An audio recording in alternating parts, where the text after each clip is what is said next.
What's going on, everybody? I'm SystemTech66 and I've got some very serious leaks for Resident Evil 3 Remake. Now these are very serious plot spoilery, everything leaky leaks, okay? That's the only way I can kind of get it off the top of my head. Honestly, stop watching the video if you don't want to be spoiled. People have obtained copies of the game early on and they've put pictures up and stuff. There's been Let's Plays that have been subsequently taken down off of YouTube. So I'm not going to be sharing pictures of the leaks myself, but I will be putting a link to NeoGAF where you can read the leaks for yourself. So these are genuine and they are very real. As of making this video, NeoGAF have actually taken the pictures off, but there was one of Jill outside the clock tower, or quite a ways from it. But you can see the clock tower in the background. There's some other stuff as well. Not many, there was only about 3, but yeah, they've been taken down. So alright, we'll get into the leaks and the spoilers now. About 5 to 6 hours to complete. There are three difficulties from the start: Assisted, Standard and Hardcore. By completing Hardcore, you unlock a Nightmare mode that remixes item and enemy locations. Completing Nightmare unlocks Hell difficulty. Completing the game unlocks the shop where you can buy costumes. Now, one of the pictures actually showed Jill in her STARS uniform, and it was alright. It wasn't that great, but, you know, it was alright, I guess. That's my point of view on it. Unlimited ammo and coins that raise defense and attack. They cost points. Hospital has now been expanded. We'll get into that a little bit later. There's a reason for that. New lab area that is apparently way creepier and bigger than RE2 makes lab. The pale heads from RE2's ghost survivors are in the lab. He was vague, the person who, you know, was talking about the leaks.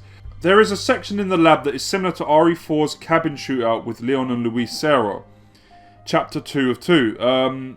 Yeah, okay, so we're bringing in some Resident Evil 4 stuff. It makes a lot more sense now that we see the Nemesis can infect zombies and they sprout Plaga-like tentacle heads. So yeah, I can imagine that's going to happen, and that is real.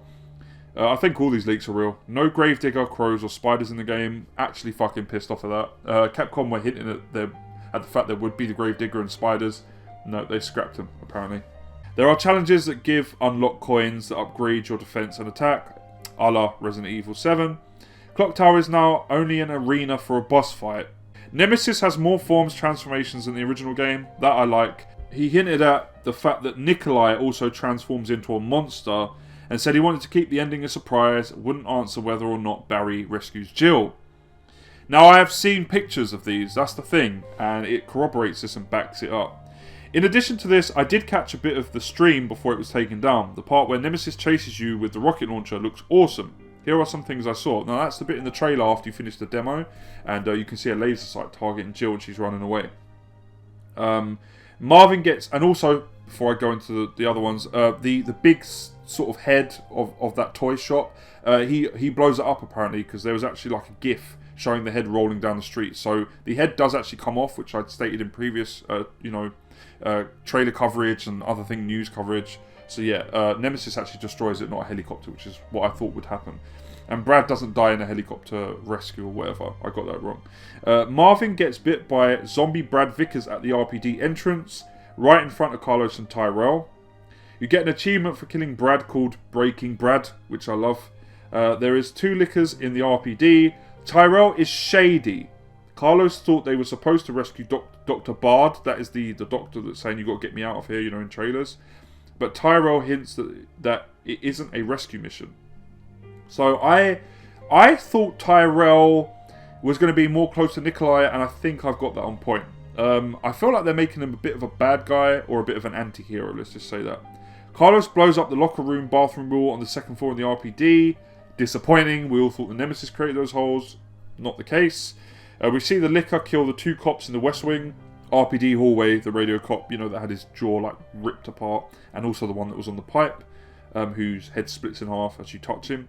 And lastly, Dr. Bard, who is a new character, by the way, for this game, for this particular remake, isn't in the RPD, but they do contact him on Jill's computer. He's actually in the hospital and says that Umbrella is going crazy killing their employees.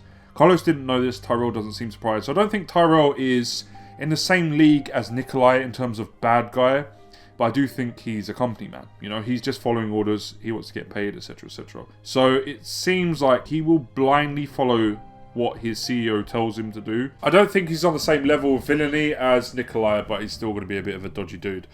So yeah, there's also a bestiary which we need to get through. We have the zombie, parasite zombie, zombie dog, Cerberus, Train Demos, Hunter Gamma, Licker, Hunter Beta, Palehead, Nemesis, Nemesis Phase 2, and Nemesis Phase 3.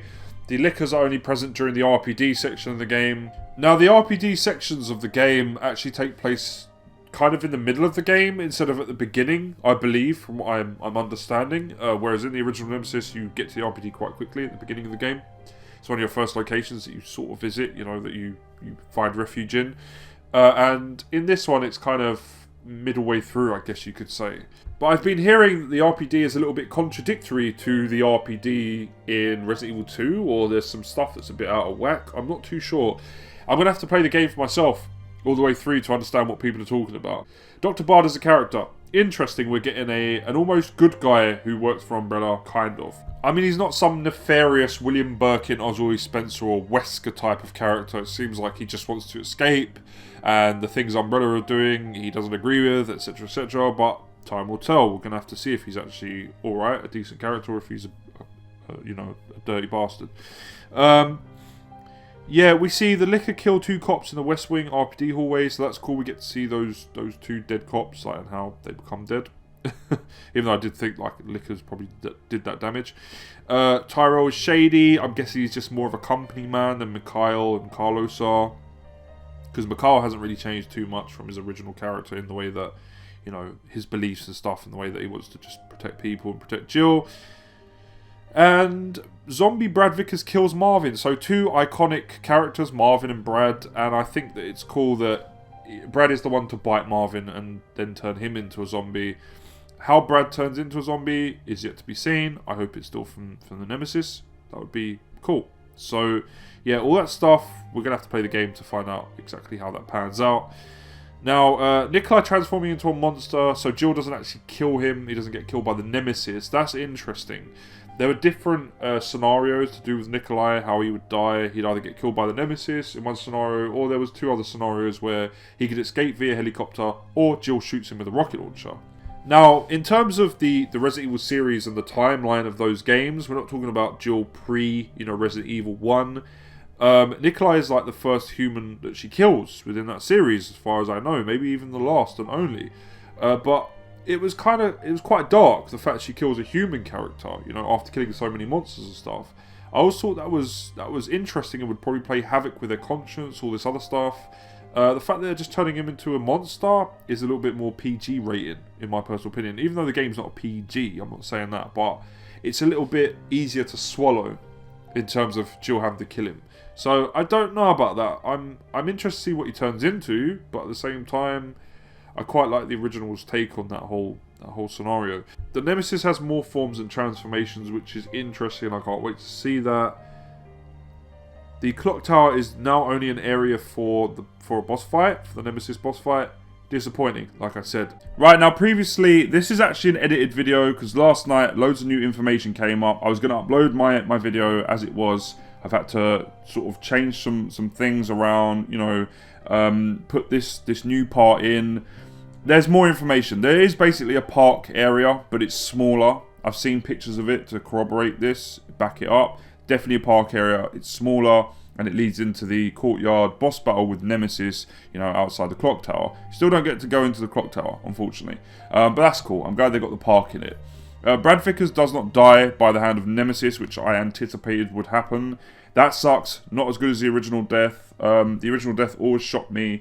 You know, having played Director's Cut and then the original Resident Evil 2, I had been shocked by a lot of things in those games, but seeing Brad get his face impaled by one of the Nemesis' tentacles was fucked up, to say the least. Like, it really shocked me. So, yeah, apparently he gets bit by a zombie in this, and that's it. And I think someone actually said that maybe Jill kills him, you know, so we'll have to see how that pans out. I'm not too sure about that.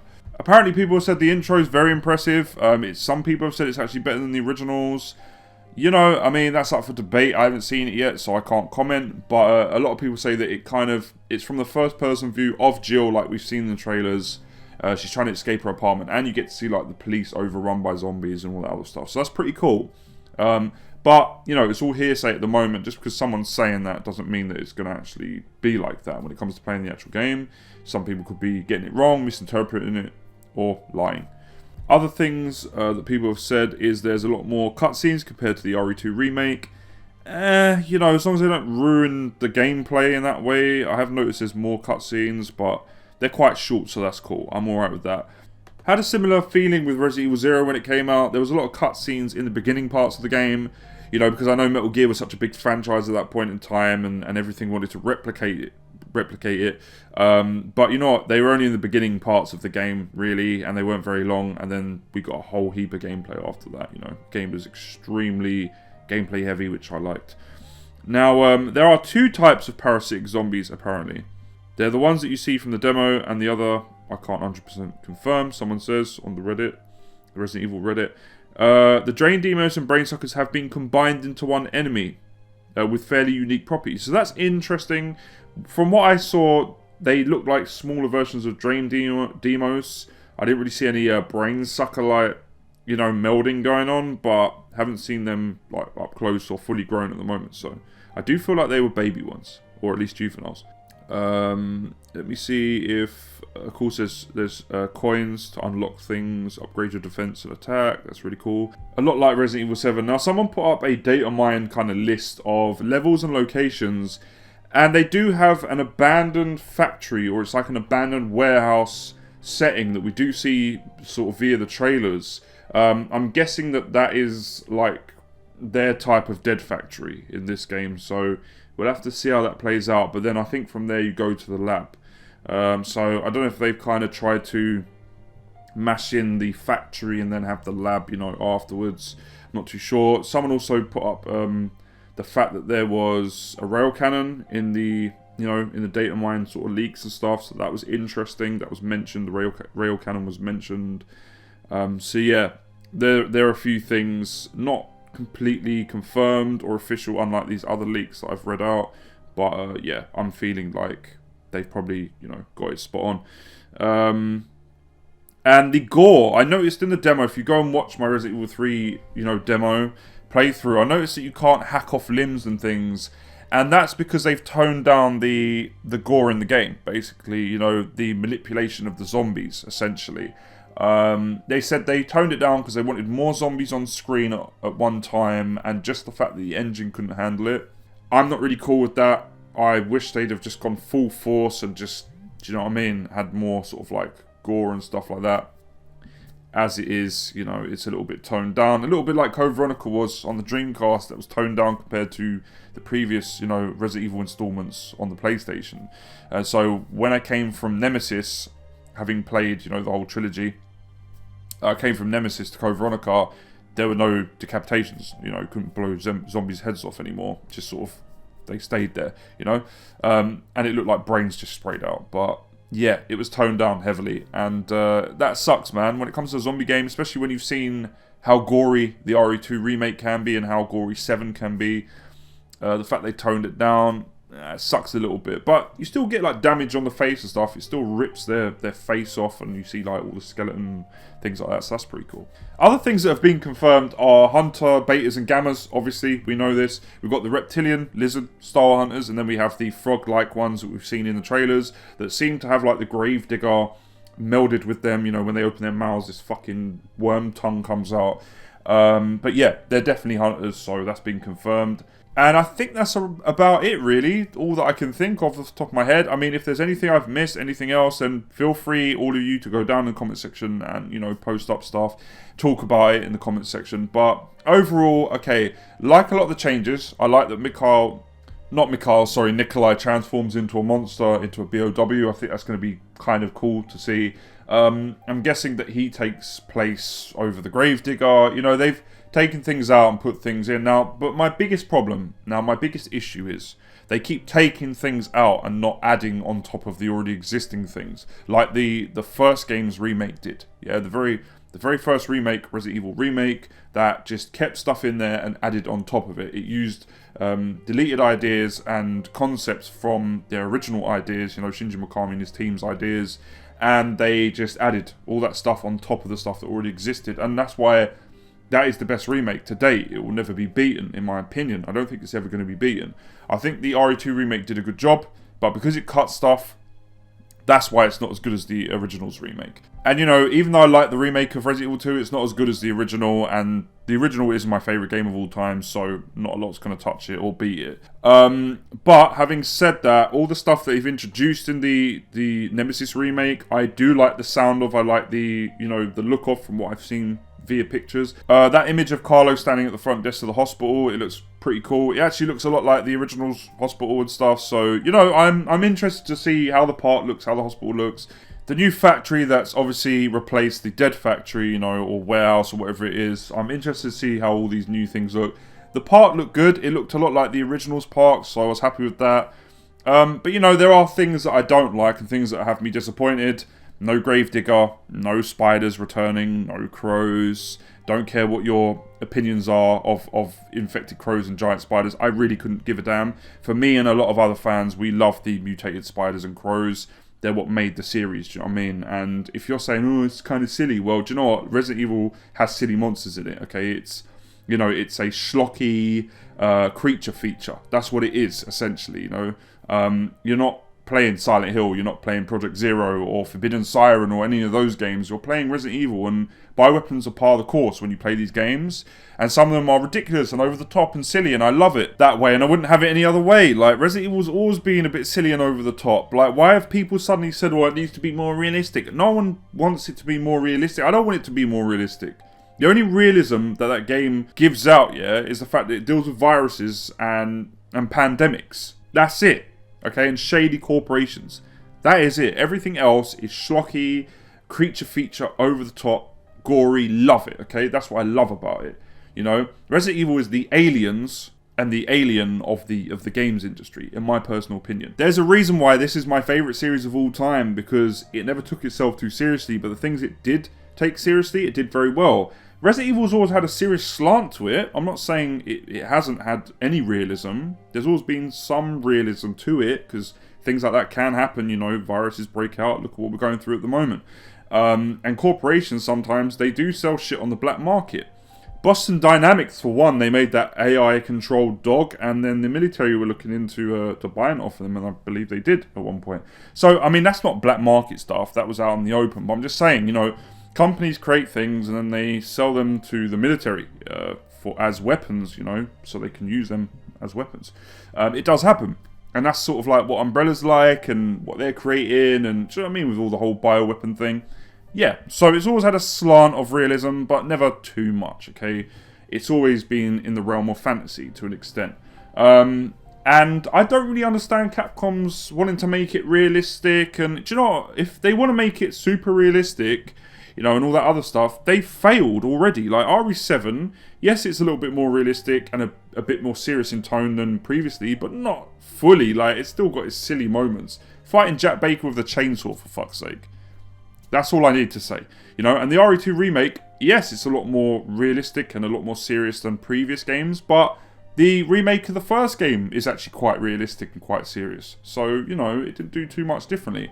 They want to get rid of the crows and the spiders, and a lot of you guys out there will say, some of you, you know, will say, well, I don't really like them anyway. That's fine, that's your preference, okay? But I love the giant spiders, I love the infected crows. Always have, always will. Since I solved that puzzle in Director's Cut with the pictures, you know, the young boy and the old man pictures, and then got it wrong, it shocked the fucking railings and the crow started attacking me. I'll never forget that. That was a great moment, and since then I fell in love with the crows. When I first saw the spiders creeping up on me, like, and then in the remake of the first game, how they kind of creep, you know, towards the character, and there's a single camera angle in the basement where you try to restore power to the lift. I think it's the lift.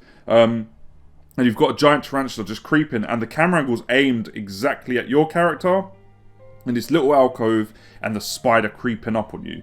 I fucking love that. That was the sort of stuff I was just like, this is super creepy. I fucking hate spiders, and the way that thing moves, it's very realistic. So, and they still look realistic to this day. They still look creepy as fuck to this day.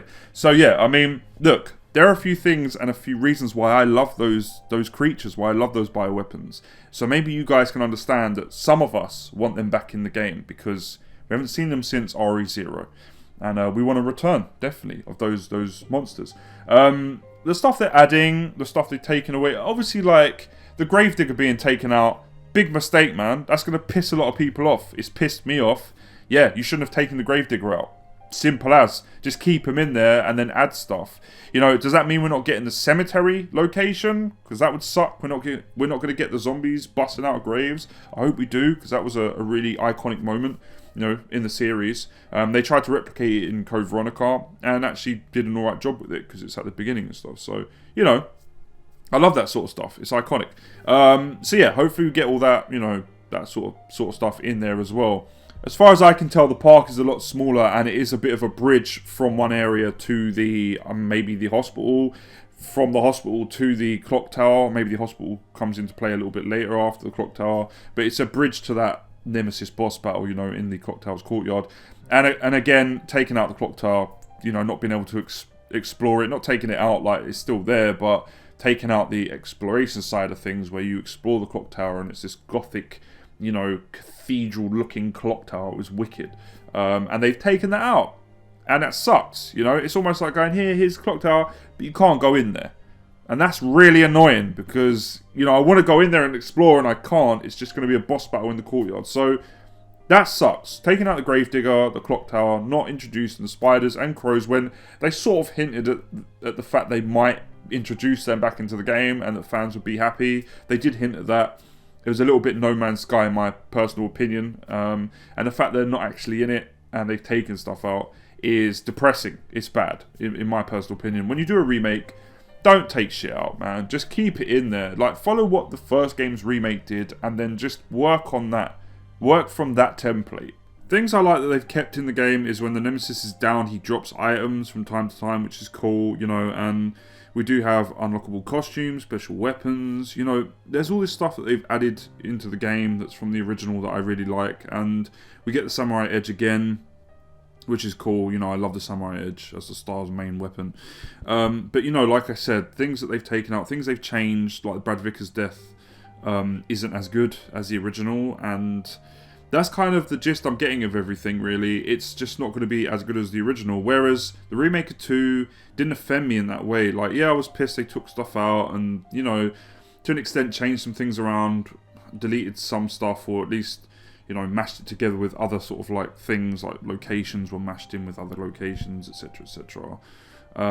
You know, the factory is such a small location in the Remake of 2. It really is. Like, it's when you fight William Birkin with the crate and stuff, the metal crate.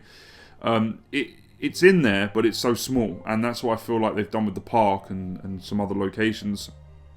The Dead Factory is now like this abandoned factory, and I feel like it's going to be a small location, and then leads on to the lab. So, I don't know, it just depends on what the lab looks like. You know, they're all decisions and changes that I'm not too bothered with, in a way of, I'm not going to play this game and I probably won't enjoy it. Like, that's not where I'm coming from. I think I'm going to enjoy this game, but because it's a remake of such a classic, much like the Remake of 2 was a remake of such a classic game and my favourite game of all time, it just won't live up to the original. And at least the second game's remake, it kind of, I don't know, it just fitted into place and it slotted into place, and I enjoyed it and I liked it for what it was. You know, and the changes weren't too much of a big deal, but with this, I feel like the changes are bugging me a little bit. Definitely, I've got to be honest. But they're all the leaks and stuff. I'm happy to hear the railgun's still in it. Happy to hear there are some more locations, or at least classic locations. At least, even if they're small, they're making their way into this game, so I am happy with that. Like I said, there was a lot of new information that I collected last night, and that's essentially why I had to make this video a little bit longer, and I had to kind of cut it up and edit it. So that's why I didn't go up yesterday. But I hope you guys enjoyed everything that you heard. If you did, don't forget to leave me a like. You know, you can dislike the video as well. Like, if you don't agree with what I'm saying and stuff, go ahead, do that, you know. But at least leave a comment and explain why you didn't like, you know, the leaks or the stuff that's being talked about. And do it in a respectful way, because just be respectful, okay? I'm going to treat you with respect, treat me with respect. That's how it should be. If you do like the content I make and you like me as a Resident Evil content creator, then subscribe to the channel. I'm very unbiased as a channel, as you know, as you're hearing. So yeah, consider subscribing to the channel. Until next time, I've been System Check 66, and I'm out of here. Peace.